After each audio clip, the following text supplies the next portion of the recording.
మీ life లో అంటే మీ past గురించి మాట్లాడొచ్చో మాట్లాడొద్దో నాకైతే తెలియదు కానీ దానివల్ల ప్రపంచానికి ఏం ఉపయోగం లేదు.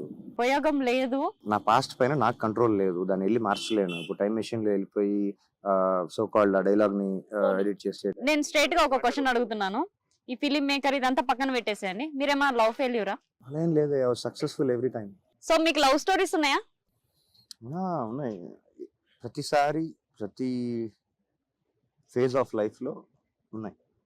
బాగున్నాయి, అందంగా ఉన్నాయి, మెమరీస్ గా మిగిలిపోయినాయి. అంతవరకు బాగుంది. అక్కడ ఆపారు. ఎందుకు ఆపాల్సి వచ్చింది? అది ఆగిపోయిన తర్వాత, ఆ స్టోరీస్ అయిపోయిన తర్వాత, ఇప్పుడు సినిమా అయిపోయిన తర్వాత సినిమాని ఇంటికి తీసుకురాలేం కదా. ఆ సినిమా అయిపోయింది. ఆ సినిమాలో ఆ క్యారెక్టర్స్ అంతవరకే, అది అయిపోయినాయి. ఇప్పుడు ఆ క్యారెక్టర్స్ అన్ని మోసి, ఆ మెమరీస్ అన్ని మోసి నాస్టాల్జియాలో నేను లైఫ్ అంతా బతకేలేను కదా. ఆ టైంకి, ఆ టైం పీరియడ్ కి, ఆ సిచ్యుయేషన్స్ కి అలా జరిగింది. And I have no regrets.